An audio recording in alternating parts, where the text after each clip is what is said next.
Pozdravljeni, dragi gostje in udeleženci prvega online pogovora z naslovom Izzivi prepoznavanja nadarjenih javnih uslužbencev in njihovih talentov. Moje ime je Špela Mar in bom vodila današnji pogovor, z menoj pa so naslednji gostje. Pozdravljam vas, dr. Mojca Juriševič, visokošolsko učiteljico in predstojnico Centra za raziskovanje in spodbujanje nadarjenosti na Pedagoški fakulteti Univerze v Ljubljani. Potem vas, gospod Urban Kodrič, državni sekretar na Ministrstvu za javno upravo. Pozdravljeni. Lep pozdrav vam in udeležencem. Hvala. In z nami je tudi dr. Tatjana Kozek, prodekanja za študijske zadeve in visokošolska učiteljica na Fakulteti za upravo Univerze v Ljubljani. Pozdravljeni. Lep pozdrav vsem skupaj. Torej, naš pogovor bo trajal približno 1 uro. Seveda ste nekateri udeleženci že ob prijavi posredovali vprašanja, ki bodo zastavljena tudi našim gostom. Vas pa seveda udeleženci tudi vabim, da tekom pogovora dodate še kakšno vprašanje v naš Zoom chat. Tako da jaz kar predlagam, da pričnemo. Se pravi, sleherni posameznik se po svojih osebnostih, lastnostih, vedenju in izgledu razlikuje od drugih ljudi in je zato poseben. Prav tako pa se edinstvenost vsakega posameznika kaže v njegovih talentih. Za začetek nas zanima, kako bi opredelili pojem talent. Pa če pričnete vi, dr. Juriševič, potem gospod Kodrič in nato še dr. Kozek.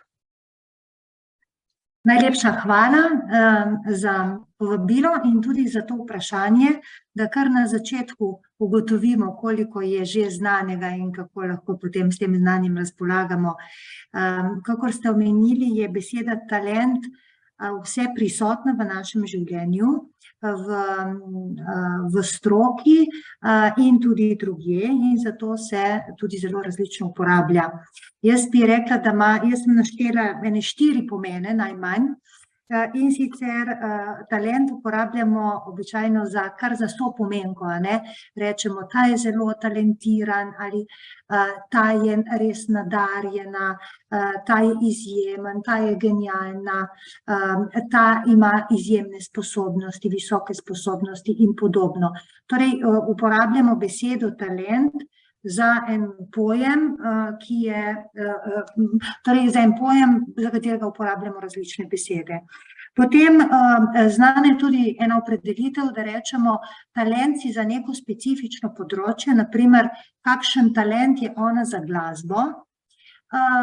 Ko pa govorimo o nadarjenosti kot o superiornosti na različnih področjih, potem pa rečemo, si nadarjen, ta je pa res nadarjena. To je eno pojmovanje.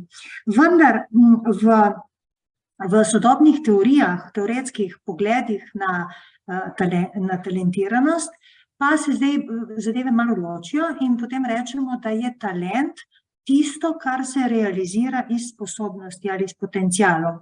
Jaz sem psihologinja in zato sem kar pristašica te razlage, torej da imamo v začetnem obdobju življenja, torej že rodimo se z nekimi potenciali, ki so pri različnih ljudeh različni, torej nekateri se rodimo zelo povprečni potenciali, jih razvijamo skozi življenje, nekateri se rodimo z izjemnimi potenciali, ki jih razvijamo, nekateri pa se rodimo s primanjkljaji v potencialih. Torej, in tu potem vidimo, da je talent realizacija izjemnih potencialov. Torej, mi ne moramo reči, da imamo vsi izjemne potenciale v strokovnem smislu, ravno tako, kot ne moramo reči, da imamo vsi primanjkljaje, ker jih nimamo. Torej, bi rekli, da je talent rezervirana beseda za pojem, ki označuje do neke mere realizirane sposobnosti ali potenciale. Seveda na različnih področjih, ne samo pri matematiki ali v šoli, ampak zdaj je življenje tako pestro in se potem ti potenciali res lahko kažejo na zelo, zelo različnih področjih. Toliko morda za uvod. Seveda pa morda samo še to, če smem, bi rekla, da je tudi kulturno okolje, v katerem se uporablja ta beseda, zelo pomembno. Naprimer, če gremo k našim sosedom Madžarom, oni neprestano govorijo o talentih.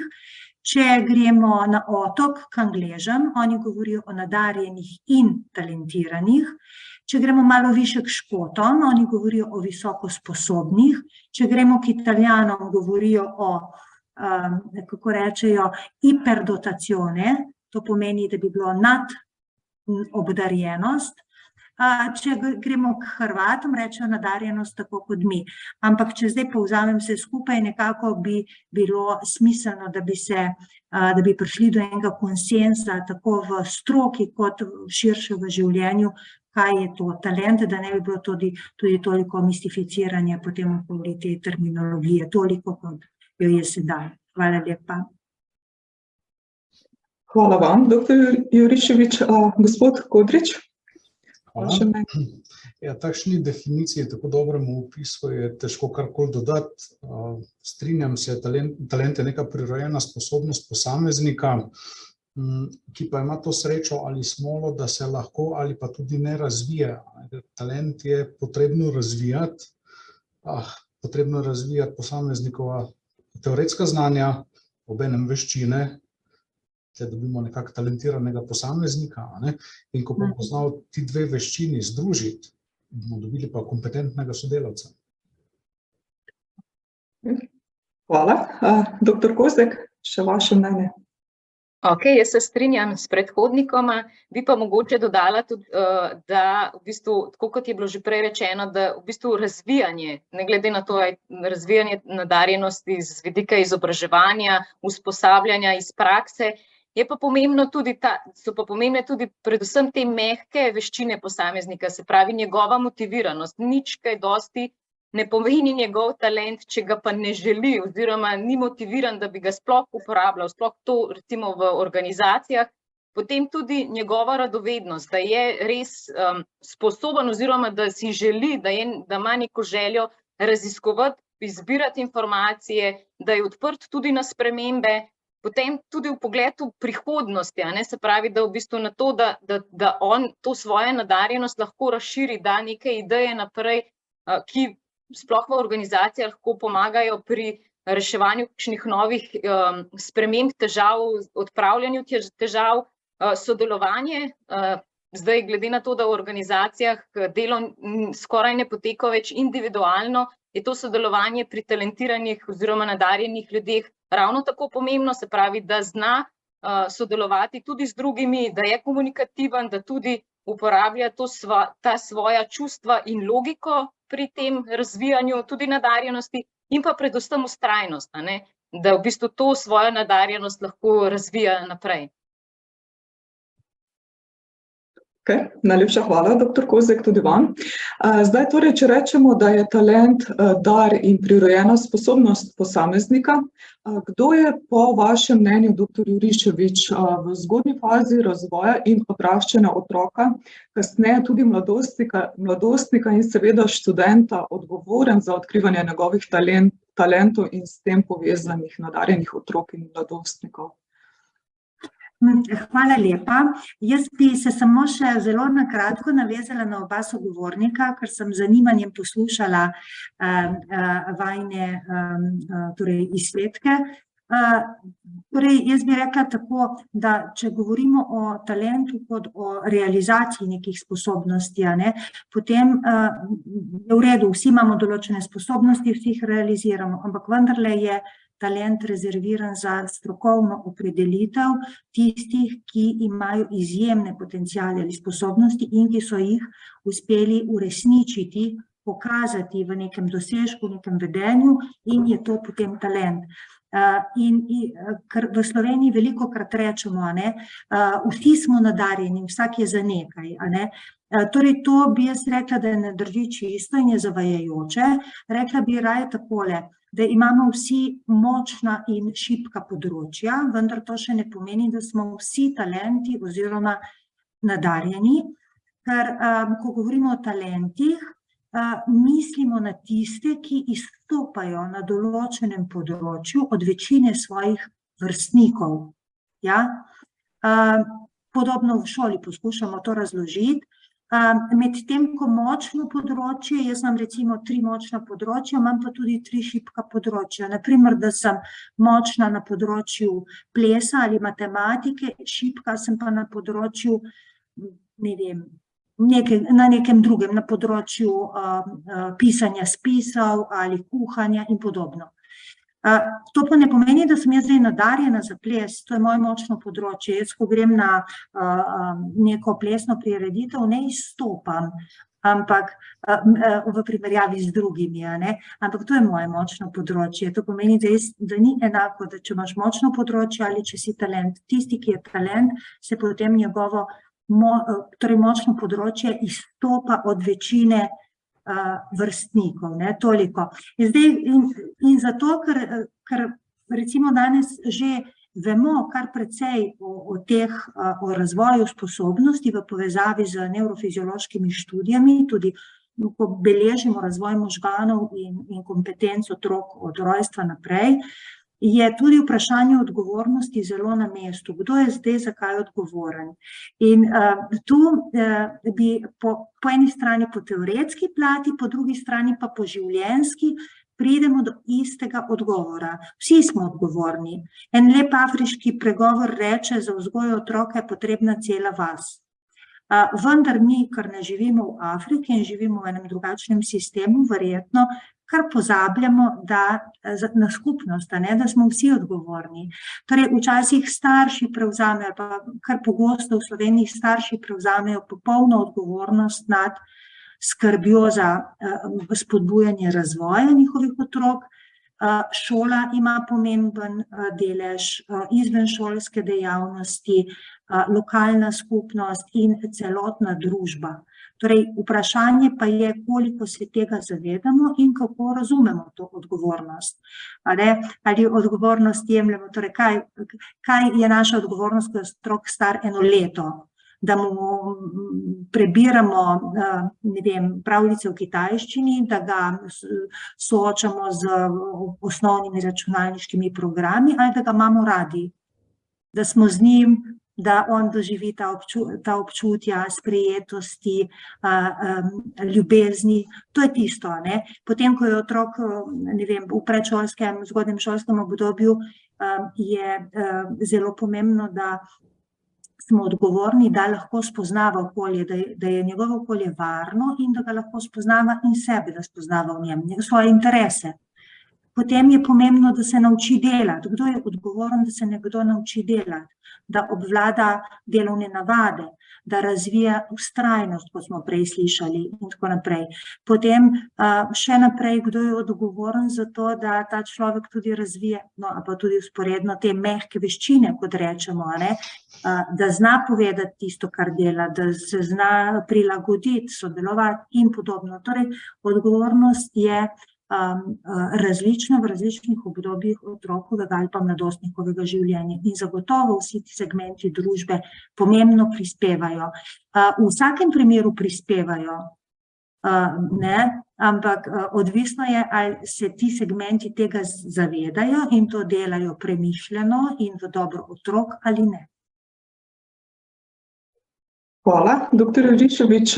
Kako bi pa lahko zdaj pojasnili, se pravi, da kako naj zdaj odkrivamo recimo nadarjene študente v procesu študija in kakšno naj bo to učinkovito sodobno izobraževanje nadarjenih študentov, ki se potem lahko marsikdo izmed njih tudi zaposli v javni upravi? Ja, torej, če sledimo zdaj tem razvojnim izsledkom, kako se razvija uresničevanje potencialov pri otrocih recimo od rojstva naprej, potem bi rekli, da se marsikaj že zgodi do tega, ko postaneš študenta. Torej, mi ne moremo z enakimi merili in z enakimi inštrumenti prepoznavati nadarjenosti, tako kot v otroštvu ali pa v mladostništvu. Torej, ko govorimo o študentu, že pričakujemo, torej, mi že vemo, da izkazuje svoje potenciale preko dosežkov, ker če jih ne bi imel, ne bi mogel biti na fakulteti, in potem pogledamo te osebnostne lastnosti, kot jih je tudi gospa Kozjek že kolegica omenjala. Torej, kakšna je raven motivacije in vsi ti korelati, ki so pomembni, da človek dela, da ustvarja in da gre naprej. Torej, v tem smislu. Zdaj, in potem tudi naprej v delovni organizaciji. Torej, jaz celo nisem za to, da pri odraslih ljudeh govorimo o nadarjenosti, ker se malo hecno sliši, ker če mislimo, da nadarjenost je sposobnost, potencial, potem do enih 20-25 let naj bi se že na nek način pokazala, uresničila, vsaj na večini področij. Seveda pa mi vemo danes tudi iz nevrofizioloških študij, da imamo neskončne možnosti za učenje za življenje. Ampak morda bi lahko rekli, da se na univerzi soočamo, pa tudi v srednji šoli vendar manj, z ljudmi, ki so se tudi osebnostno že nekako formirali, pa naj so nadarjeni ali talentirani ali ne, in morda oni kažejo neko posebno vedenje zaradi vse dote, ki so jo prinesli do študentskih let seboj. Torej, kako so se formirali kot nadarjene osebe skozi svoje šolanje oziroma skozi svoje okolje. In tukaj bi dva fenomena opozorila. Ni nujno, da so vsi tisti, ki imajo izjemne sposobnosti in tudi že neke dosežke v smislu realizacije teh sposobnosti, tudi visoko učno uspešnost. Ali pa da so osebnostno čvrsti, zdravi, motivirani. Lahko jih obhajajo take zle slutnje, bi rekli, ali pa misli, negativne misli, pa si rečejo, saj nisem tako sposoben, ampak mogoče sem imel pa srečo, ali pa drugi so bili slabši, pa sem zato tako dober. In temu rečemo en tak sindrom prevaranta, to se dogaja pri odraslih ljudeh in to nam preprečuje, da bi v bistvu mi videli eno osebo, za katero bi rekli, aha, ta pa ima velike zmožnosti in dajmo jo zaposliti in tako naprej. Recimo, lahko se skrije en tak visok potencial ali talent za eno tako težavo ali motnjo, rečemo, torej sindrom prevaranta, ali in tako naprej. Skratka, tu je treba upoštevati drugače značilnosti, kdo so nadarjeni študenti, kot pri otrocih ali pa pri mladostnikih. Pri otrocih je najtežje, zato ker imajo še najmanj izkušenj in najmanj lahko pokažejo. Pri študentih pa, tako kot sem rekla, tako kot smo se pogovarjali, so tu po eni strani dosežki, po drugi strani motivacija, vizija, po tretji strani pa vse te spretnosti in osebnostne značilnosti, ki pripomorejo k temu, da do teh dosežkov sploh prihaja. Hvala vam. Doktor Kozjek, bi lahko morda tukaj še dodali, kako zdaj v procesu študija odkrivati nadarjene posameznike, ki imajo morebiti te talente, se pravi za delo v javni upravi, na delovnem mestu, na primer uradnika, ali pa tudi na vodstvenih delovnih mestih?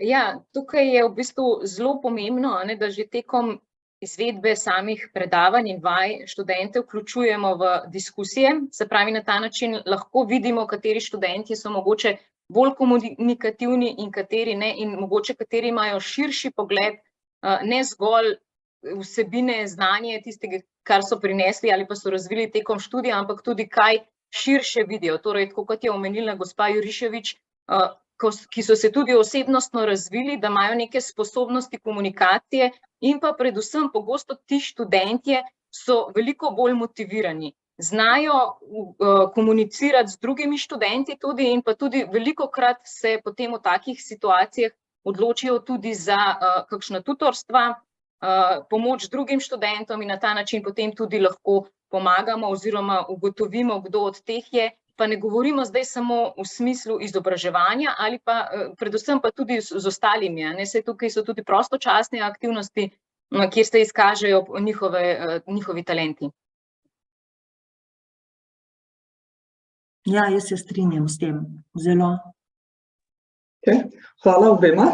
Zdaj se pravi, po zaključenem študiju ali tudi z zamenjavo delovnega mesta, se pravi zaradi teh različnih razlogov, zaposlenih se v organizacijah javne uprave zaposluje ljudje z različnimi znanji, različnimi sposobnostmi in tudi različnimi talenti. Gospod Kodrič in dr. Kozjek, kdo so sedaj po vajinem mnenju nadarjeni javni uslužbenci? Gospod Tatjana, boste vi prvi, začnem jaz. Kar izvolite. Hvala. Jaz bi se mogoče izognil na tem mestu, bi se izognil izraza nadarjeni uslužbencev, ker nadarjeni so po večini vsi, sicer ne bi upravljali del, ki jih upravljajo. Treba se zavedati, javna uprava je izjemno široka. Zajema od zdravstva do državne uprave, do šolstva, do vsega. In absolutno vsaki od teh inštitucij so nadarjeni javni uslužbenci. Ampak dajmo se pogovarjati o uspešnih javnih uslužbencih. Po mojem mnenju in glede na trenutno miselnost mladih, so javni uslužbenci tisti, ki imajo nekje že izdelane svoje cilje in te svoje osebnostne cilje vidijo tudi v ciljih organizacije, v katero stopajo. Ker če se ta dva cilja pokrijeta, dobimo izjemno motiviranega in izjemno sposobnega javnega uslužbenca. Ne nazadnje, seveda je tudi plačilo tisto, ki vpliva, ampak v osnovi je zelo pomembno, da najuspešnejši javni uslužbenci svoje poslanstvo povežajo s poslanstvom organizacije, v kateri so zaposleni. In to ugotavljamo tudi pri mladih. Mladi niso več toliko navdušeni nad zaposlitvami za nedoločen čas, ker iščejo tisti svoj v službi, tisti svoj cilj. Tako da prej kot o nadarjenih, jaz bi govoril o uspešnih. Hvala. Ok, bom jaz k temu dodala in mogoče majčkeno drugačen pogled, in sicer z vidika gledanja na nadarjene, mogoče v organizacijah vseeno naj bi prepoznali nekaj 2% ljudi, ki pa imajo malo boljše sposobnosti in večje potenciale in bi bilo na njih treba graditi. Mogoče težava v javnem sektorju je predvsem to, ker sistem zaposlovanja je tak, da v bistvu pač morajo imeti vsi enake možnosti, zato da pač sploh se lahko zaposlijo. In tukaj recimo je ena mogoče v tem sistemu majčkena težava, oziroma bi bilo boljše narediti tako, da ko imamo ljudi enkrat že v organizacijah, da na podlagi njihovih uspešnosti, njihove motiviranosti prepoznamo tudi njihove potenciale, njihove talente, ker dejansko v organizacijah moramo ugotoviti, katere ljudi dati na katera delovna mesta. Se pravi, da damo prave ljudi na prava delovna mesta. In to pa je pomembno, da ugotovimo, kateri ljudje so bolj nadarjeni oziroma bolj talentirani, ker z njimi, v bistvu, njih je treba še bolj razviti, ker bodo dejansko potem veliko več prinesli organizaciji, verjetno bodo tudi veliko več lahko vplivali oziroma prenašali tega svojega znanja in nadarjenosti, karkoli, mogoče tudi z delom z drugimi v skupinah, oziroma v timih, in pa na ta način še bolj naredili organizacijo ali učinkovito, ali pa naj nazadnje na koncu tudi uspešno. Hvala obema za mnenje. Zdaj, gospod Kodrič, če se še malo osredotočimo na te uspešne, nadarjene javne uslužbence, katere talente po vašem mnenju pa vseeno izkazujejo javni uslužbenci pri svojem delu in kako zdaj ti talenti vplivajo tudi na njihovo kariero?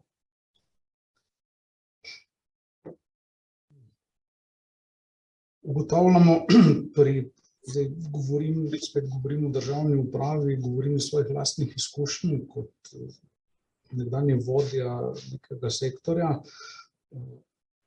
Predvsem se kot talent trenutno kažejo veščine modernega komuniciranja, uporabe modernih komunikacijskih orodij. Ugotavljamo tudi, da kažejo vedno več zanimanja za svoje delo, da so radovedni, da si želijo napredovati. Važno pa je, da te talente pravočasno odkrijemo, kot je že omenila moja predhodnica, ker edino na ta način lahko uslužbenca umestimo na tisto delovno mesto, kjer bo lahko najboljši in bo lahko to svoje naloge, ki jih bo upravljal, tudi upravljal z veseljem. Moj pristop in pa pristop kolegice, ki se nisva poznala do pred pol leta, je bil pri novih javnih uslužbencih praktično enak. Pripravniki oziroma novi sodelavci, ki so prišli, sem jih imel navado spustiti čez celoten postopek, čez celotno organizacijo in obenem spremljati, kje se ta uslužbenec najbolj vidi, kje se najbolj najde. In po koncu tega obdobja, tega, bom rekel, kolobarjenja, kroženja, so se potem lahko skupaj dogovorila in pogovorila, kam ga umestiti. Oziroma, katero področje je tisto, ki mu najbolj ustreza, kjer se najbolj vidi, kjer vidi največ potenciala, in še zdaj so ti uslužbenci tisti, ki so inovativni, ki iščejo nove rešitve, ki v bistvu na nek način porivajo organizacijo naprej.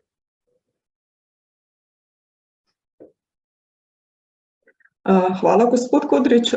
Zdaj že na neki način tudi omenjate ta sistem ravnanja oziroma upravljanja s talenti v javni upravi.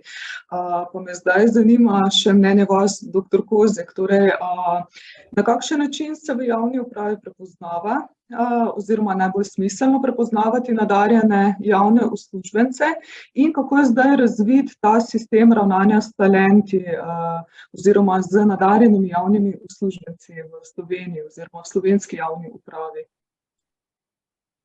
Ja, kar se tiče samega prepoznavanja, se strinjam s predhodnikom, da v bistvu način, da preveriš, na katero delovno mesto dejansko ustreza tistemu kandidatu, tistemu sploh kadar gre za novo zaposlenega, je res primeren. Zaradi tega, ker v bistvu na ta način v bistvu res lahko vidimo in zaposleni sami, sploh če je to novo zaposleni, ki še ne pozna vseh nalog, dejansko na ta način lahko vidi, kaj mu ustreza.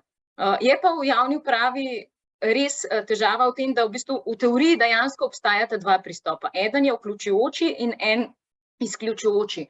Vključujoči pristop govori o tem, da v bistvu prepoznamo oziroma namenimo vsa sredstva, pozornost razvoju vseh zaposlenih, se pravi na podlagi tudi njihove uspešnosti, medtem ko izključujoči pristop pa se osredotoča izključno na tiste res potenciale, tiste talentirane, ki bodo na podlagi tega veliko večje možnosti imeli od izobraževanja, da se jih pač ustrezno pošlje na dodatna izobraževanja, usposabljanja na kakršnekoli tečaje, ker bo to pozitivno vplivalo tudi na organizacijo. Vendar v upravi, če gledamo z vidika samega zaposlovanja, to že na začetku v procesu zaposlovanja ni možno narediti. Dejansko pač morajo imeti vsi enake možnosti za to, da v organizacijo pridejo, ne moramo narediti že izbire prej, preden nekoga zaposlimo.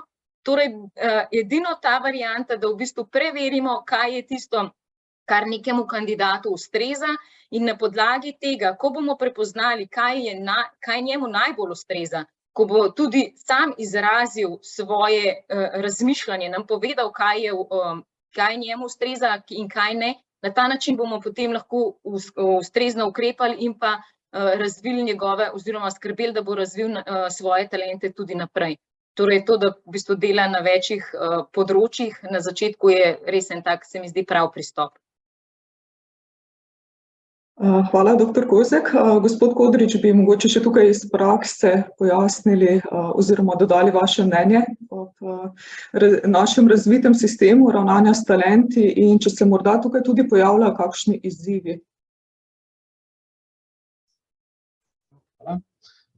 Zdaj mogoče, če začnem s tisto bolj negativno, trenutno neke prave strategije ravnanja s človeškimi viri, ravnanja z zaposlenimi še nimamo.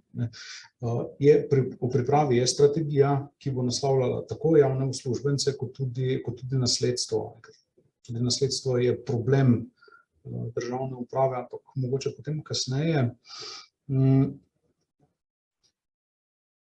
Iskanje talentov je zaenkrat še vedno v domeni neposrednega vodja.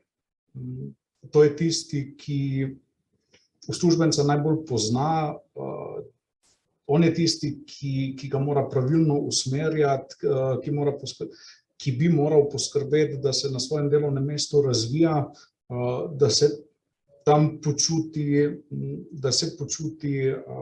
sprejetega, da se počuti del kolektiva in mu na ta način omogočati razvoj njegovih osebnostnih potencialov, tudi talentov, konec koncev, in ga potem seveda tudi ustrezno nagrajevati. Hvala.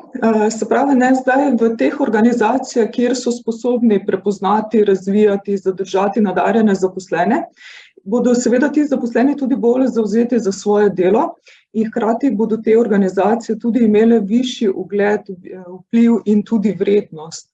Dr. Kozjek, bi nam lahko ob tem pojasnili, kdo je zdaj v organizacijah javne uprave odgovoren za spodbujanje razvoja in zadrževanja nadarjenih javnih uslužbencev? Prej je dr. Juriševič rekla, da smo odgovorni vsi, celotna družba. Je to zdaj isto v javni upravi? Če nam pojasnite, zakaj tako mislite? Zdaj, če gledamo v organizacijah, so dejansko, tako kot je bilo prej rečeno, tisti neposredni vodje naj bi prepoznali svoje zaposlene in pa na ta način preverili oziroma ugotovili, kateri zaposleni so bolj talentirani, kateri ne. Tudi sodelavci so tisti, ki bolj poznajo posameznika in z njim delajo, in pa nenazadnje tudi stranke oziroma poslovni partnerji, če se lahko tako bolj gospodarsko izrazim, so tisti, ki pač največ delajo, se pravi, najlažje talentirane prepoznajo tisti, s katerimi največ sodeluje. Hvala. Gospod Kodrič, bi mogoče še tukaj kaj vi dodali?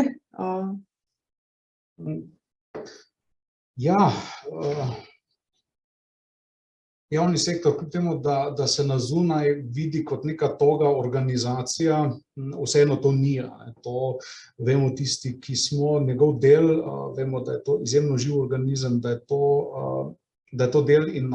ogromno del in nalog, ki niso statične, in da talente oziroma sposobne sodelavce absolutno potrebujemo. In to je tudi ena izmed koalicijskih zavez, če lahko zapeljem tudi v to smer, ta talent hunt, in tega se nameravamo lotiti. To je tudi en del te strategije ravnanja z javnimi uslužbenci. Načrtujemo razvoj brenda država kot nekega delodajalca, ki je zanimiv, ki privablja, ki nudi možnost osebnostnega razvoja, možnost strokovnega razvoja, ki nudi relativno varno zaposlitev, konec koncev. In računamo, da bomo na ta način tudi dobili več talentiranih kadrov, ker seveda, ponavljam, to se potrebuje v vsaki organizaciji in tudi v državni upravi. Hvala tudi za vaše mnenje. Zdaj že omenjate to privabljanje nadarjenih ljudi, posameznikov.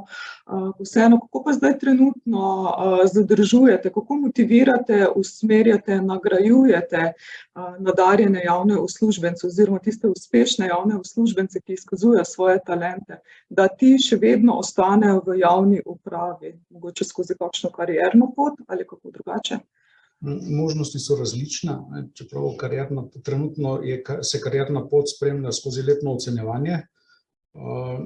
Sicer pa je javnim uslužbencem omogočene so jim raznorazne službene poti v tujino, dodatna izobraževanja, konec koncev omogočamo tudi dodatne dneve dopusta v primeru dodatnih izobraževanj, skrbimo, da se lahko udeležujejo seminarjev, večdnevnih.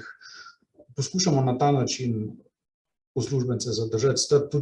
Obstaja tudi ta finančni del, obstaja delovna uspešnost, obstajajo obsegi dela, ki se dodatno nagrajujejo. Ampak to je trenutno to, s čimer država razpolaga, zato je to bolj pomembno, to delovno okolje, ki mora biti za uslužbenca varno, kot sem prej rekel, morajo se počutiti sprejeti, morajo se počutiti del kolektiva. Včasih kak evro odtehta tudi dober odnos v službi. To, če sem zelo preprost v izražanju. In takem okolju mora tudi uslužbencem, če želimo, da ostanejo, mora jim biti dana možnost izpolnjevanja svojih ciljev, svojih notranjih ciljev. Javni sektor se zaveda, starostne strukture, zaveda se, da smo starajoča se družba in da mlade kadre bomo potrebovali. Potrebovali bomo tudi strokovnjake na različnih področjih in verjetno veste, iz medijev poteka zelo široka razprava o spremembi samega javnega sektorja, ravno iz naslova, da usmeri svoje moči tudi na uslužbence, ki prvič iščejo zaposlitev, oziroma uslužbence, ki bi si iz zasebnega sektorja želeli v javnega, pa je mogoče plača tisti dejavnik, ki ne vpliva motivacijsko. Mogoče toliko o tem. Hvala. Doktor Kozek, zdaj, ker ste visokošolska učiteljica tukaj na naši fakulteti, kako mislite, kako bi lahko motivirali naše študente, jih usmerjali v to, da seveda se zaposlijo v javni upravi, govorim predvsem o tistih, ki so nadarjeni, talentirani študentje? Ja, jaz se po eni strani kar strinjam z gospodom Kodričem, tukaj je plača eden takih negativnih prizvokov, kar se tiče študentov. Zakaj? Zato, ker študenti, ki opravljajo študentsko delo, velikokrat povejo, da v bistvu kot študenti dobijo boljše plačilo, kot pa nekdo, ki je zaposleni redno, se pravi, da kot študent z nekom, ki sedi v pisarni, ki je redno zaposlen, dobi višjo plačo, torej je to za njih neustrezno oziroma se ravno zaradi tega ne odločajo za zaposlitve v javnem sektorju. Je pa res, da jaz svojim študentom velikokrat oziroma vedno jih spodbujam, da če si že iščejo študentsko delo, naj si iščejo študentsko delo tako, kjer se želijo zaposliti. Se pravi, oni rabijo izkušnje oziroma od leta 2013 se tudi te izkušnje, ki jih kot študenti pridobijo v javnem sektorju, štejejo kot delovne izkušnje in jih jaz vseeno spodbujam, da naj se namesto, da se odločijo za delo v strežbi, raje odločijo za delo nekje v javnem sektorju, kjer bodo dobili izkušnje in bodo zaradi teh izkušenj kasneje imeli potem prednosti pred nekom, ki teh izkušenj nima. Res, da na naši fakulteti so določeni predmeti, ki so izključno za delo, namenjeni pač delu v samem javnem sektorju in v bistvu oni imajo s temi svojimi znanji pred drugimi, ki recimo ne pridejo z naše fakultete v javnem sektorju, vseeno prednosti. In je ravno zaradi tega najbolje, da v bistvu že preko študentskega dela dobijo delo oziroma da se odločijo za delo v organizacijah v javnem sektorju, da na ta način to svoje znanje potem nadgradijo še z delom v praksi in potem kasneje imajo tudi možnosti za boljše možnosti za zaposlitev in tudi potem napredovanje. Hvala, doktor Kozek. Zdaj, ker ravno kar govorimo o tem usmerjanju, nagrajevanju nadarjenih študentov in javnih uslužbencev, prejeli smo tudi vprašanje s strani poslušalcev. In sicer, gospod Kodrič, če nam boste vi lahko pojasnili, na veliko delovnih mestih v javni upravi in v javnem sektorju so zaposleni plačani občutno slabše kot na primerljivih delovnih mestih v gospodarstvu. Torej, na kak način organizacije v javni upravi ali v javnem sektorju pričakujejo, da bodo v svojo sredino privabile talentirane oziroma nadarjene posameznike, če v bistvu niti povprečnih posameznikov ne znajo, ne morejo ali ne želijo ustrezno finančno ali kako drugače nagraditi? To je bilo zdaj to vprašanje. Hvala za vprašanje. Mogoče delno sem že prej odgovoril na njega. Prav zavedamo se te težave, ki jo poslušalec omenja, državna uprava, javni sektor, enostavno, kar se tiče plač, pa osredotočimo se na plačo, ker dejansko na službo v javnem sektorju ima mogoče pa druge prednosti, ki je služba v zasebnem pa nima, ampak ostanemo na plačah. V ta namen gremo v spremembo uslužbenskega sistema in tudi sistema plač v javnem sektorju. Zdaj, zadeva je v nastajanju, tako da kaj dosti na tej točki danes o njej ne bi govoril. Verjetno pa se dosti spremlja po medijih, ministrica na Ministrstvu za javno upravo je večkrat omenila, da je potrebno nasloviti tudi mlade, je potrebno nasloviti dejstvo, da so plače v javnem sektorju prenizke in zaradi tega in delujejo kot demotivacijski faktor. Tako da vse to imamo v mislih, je stvar, s katero se spopadamo in upam, da se bomo tudi uspešno spopadli. Hvala.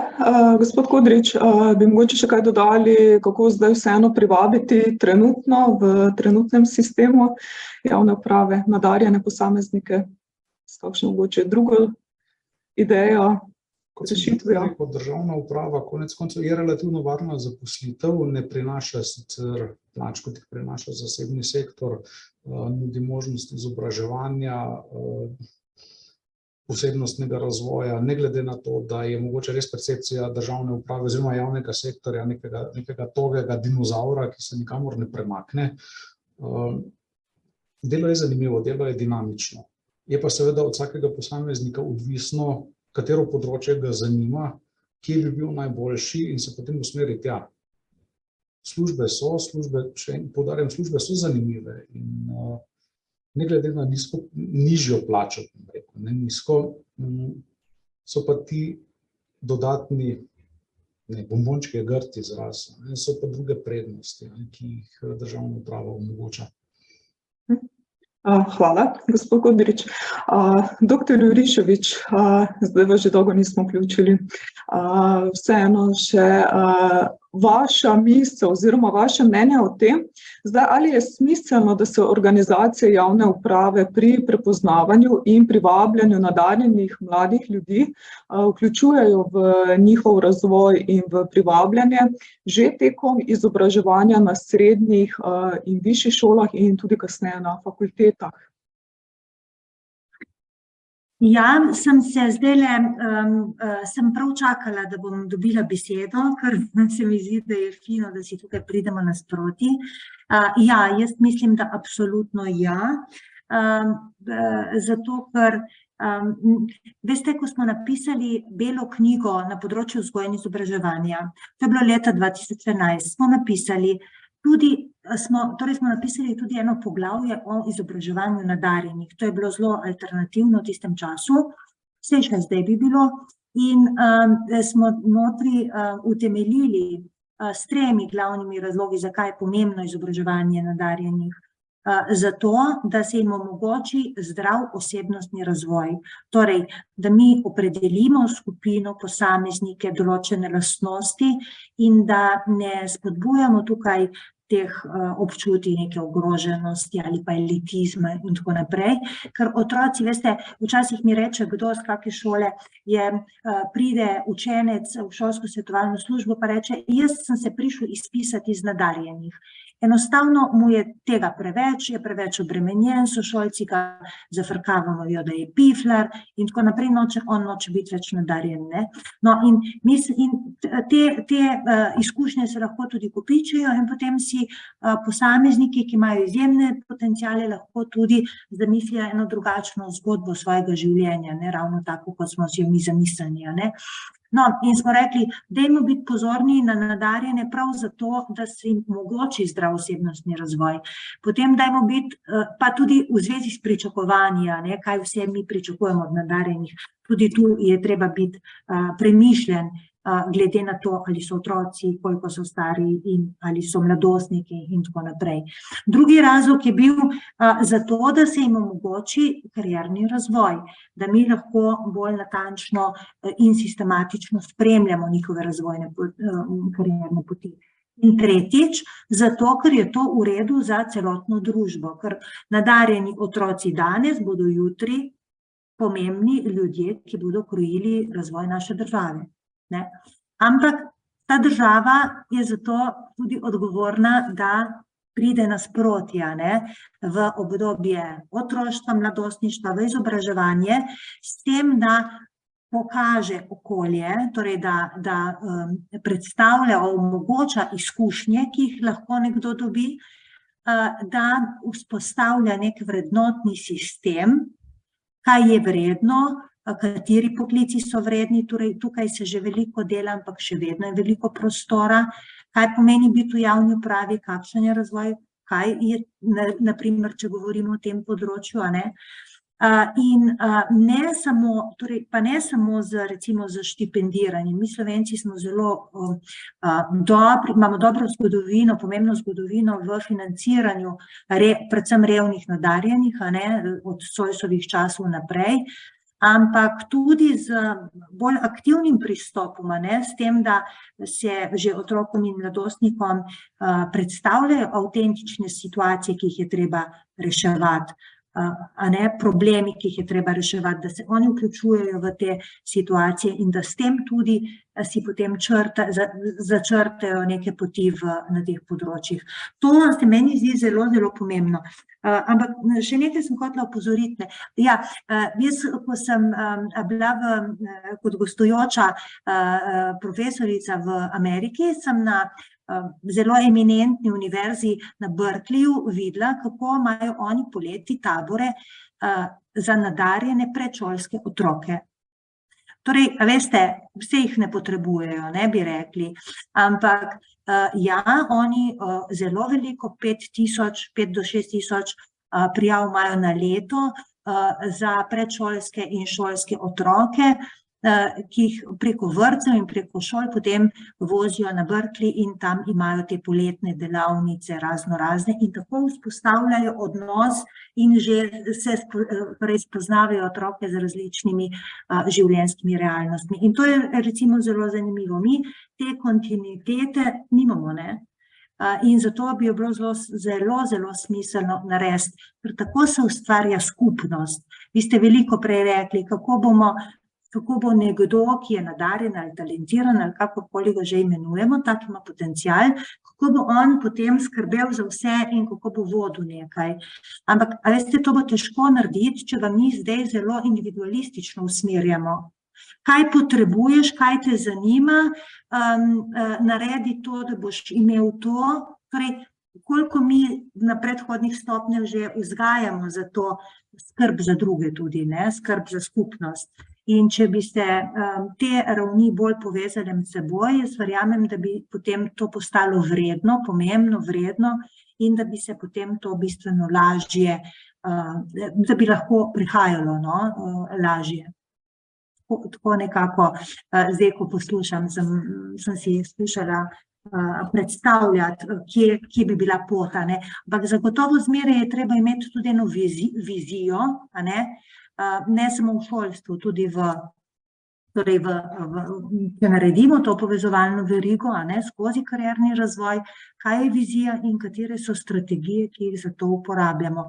Ker, če smem samo še nekaj, a ne, prej, ko ste pripovedovali o temu, kako se lahko prepoznava izjemne posameznike na delovnem mestu ali kako se jih spodbuja, bi bilo verjetno treba omeniti še drugo plat, ki jo slišimo od mladih, nadarjenih zaposlenih, ko recimo se znajdejo v težavah, ko niso zadovoljni, ko rečejo, pa saj sem dobil super službo, ampak zdaj me ta moj šef nikakor ne pusti zraven, ne, ali pa celo mi vzame idejo, a ne, razvije neko zavist in podobno.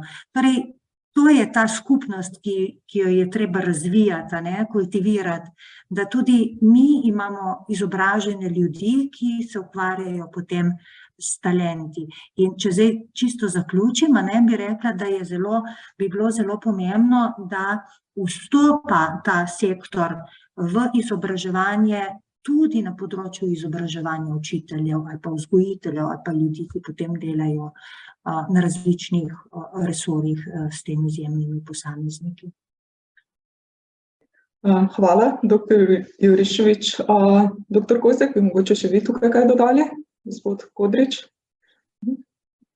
Ja, mogoče jaz se strinjam, da je treba povezati vse stopnje študija, stopnje tudi osnovnošolsko in srednješolsko izobraževanje in sistem tutorstva, ki je razvit na recimo Univerzi v Ljubljani, bi bilo zelo primerno razviti tudi na nižjih stopnjah izobraževanja, se pravi tako v srednjih kot v osnovnih šolah, ker problem, tako kot je pojasnila gospa Juriševič, je ravno v tem, da postajajo otroci bolj individualisti.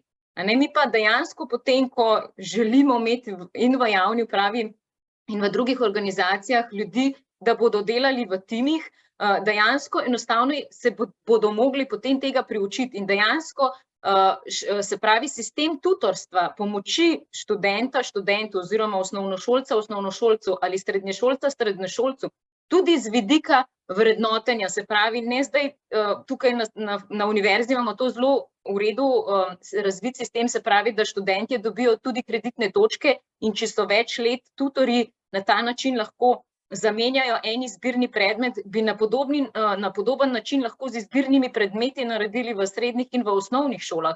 Na ta način bi v bistvu gradili njihovo sposobnost dela v timih in pa tudi v bistvu zavedanje, da niso sami in da je v bistvu delo v timu boljše oziroma da na nek način razvijamo tudi njihovo zavedanje, da niso sami in da so ljudje oziroma otroci tudi, ki jim je treba pomagati, pa na ta način mogoče jih tudi spodbuditi. Saj in na srednjih šolah, kolikor vem, imajo neke neobvezne vsebine, ki jih morajo neke ure izobraževanja izven šole in je v bistvu ena taka stvar zelo pomembna, se pravi, da v bistvu se zavedajo tudi teh pomoči drugim. Hvala, dr. Kozjek. Se pravi, zdaj počasi se že približujemo koncu te naše ure, pa vas vseeno prosim vsakega izmed vas, da poda zaključno misel, lahko tudi rešitev o odkrivanju, prepoznavanju, razvoju, zadržanju in nagrajevanju talentiranih posameznikov. Mogoče najprej dr. Juriševič, potem gospod Kodrič in potem še dr. Kozjek. Ja, hvala lepa. Predvsem je hvaležno, da moram prva kaj povedati, ker potem se še vmes spomnim celo vrsto zadev, ki bi jih lahko še zraven dodala. Ja, ker je to res taka aktualna in pomembna problematika. Jaz bi najprej rekla, da samo bi omenila, da sem imela možnost se bolj natančno spoznati z možnostmi, ki jih vaša fakulteta nudi za vse izjemne študente in to mi je bilo izjemno impresivno, ker na začetku sploh nisem razmišljala, moram povedati, o fakulteti za upravo kot o enem centru takih pobud in to zelo zanimivih in izjemnih. Po drugi strani pa bi rekla, kako smo ugotavljali v tem letu na univerzi, da nam manjka povezanost, da veliko zadev se dogaja tudi za nadarjene študente, da nismo povezani, da se jih ne pozna, da si jih ne izmenjamo in bi bili zaradi tega lahko bistveno bolj učinkoviti, in z izkušnjami proti srednjim šolam, in z izkušnjami proti trgu dela. In kar bi bilo smiselno v prihodnje narediti, je ta kontinuiteta, ti mostovi, ker mostovi združujejo ljudi in vertikalno in horizontalno. In tako bi tudi lahko ustvarili bolj sistematično ali bolj ozaveščeno skupnost, ki bi izjemne ljudi imela, razumela, tretirala kot del družbe, ne kot nekaj izjemnega v tem smislu, da se potem odmaknemo, ampak kot zelo pomemben sestavni del družbe.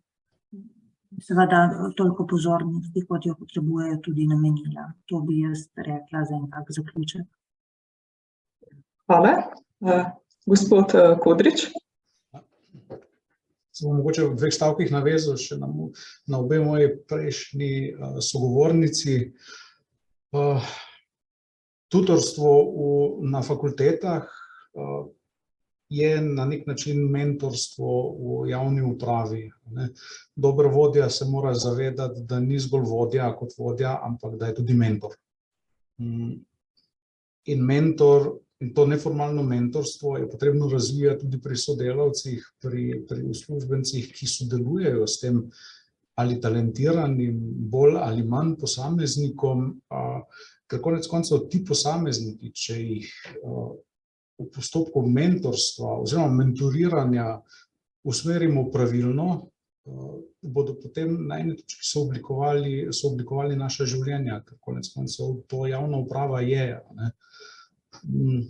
Dejstvo je tudi, kjer vidim rešitev, talenti pa še nastanejo kot neke pisarne. Talenti se razvijajo v procesu in nadarjenim posameznikom, talentiranim kakorkoli, je potrebno dejansko omogočiti, da se spoznavajo s procesom, da se spoznavajo z različnimi procesi državne uprave in se najdejo, pod narekovaji. Tretja zadeva, ki je zelo pomembna, je, pa mislim, da se tega velika večina vodij v državni upravi tudi zaveda, z ljudmi je potrebno ravnati tako, da so ponosni nase, ne samo, da so drugi ponosni na njih. Predvsem, da so ponosni nase ob svojih delovnih uspehih. Že prej omenjen segment starejših, izkušenejših uslužbencev, teh se nismo dotaknili, tudi med njimi imamo izjemno talentirane posameznike, izjemno dobre sodelavce. Ti so ključni za prenos znanja, za tisto preomenjeno nasledstvo iz starejših na mlajše.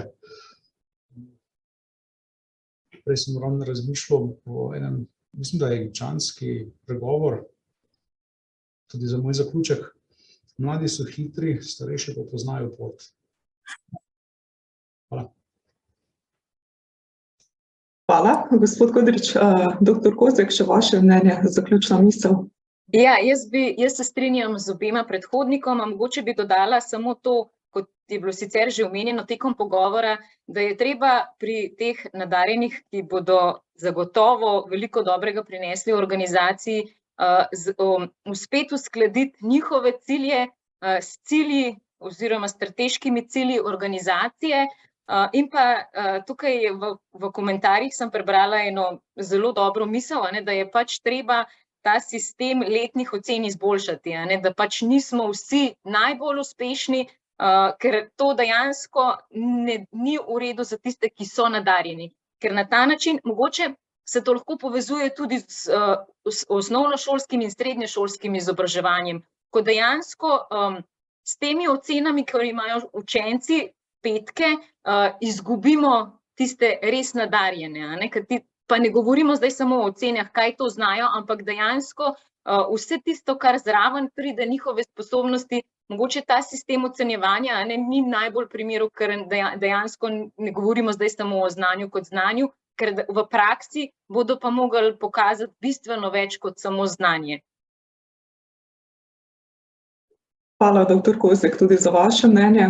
Tako da najlepša hvala, dragi gostje, za vaše podane misli, za zelo pestro debato, v kateri smo dobili zanimive informacije o talentih in nadarjenih posameznikih, študentih, otrocih, javnih uslužbencih. In hvala tudi vam, udeleženci, za vaš čas. Jaz vam želim še naprej vse dobro in lep preostanek dneva. Tako da, nasvidenje. Hvala, lepo. Nasvidenje.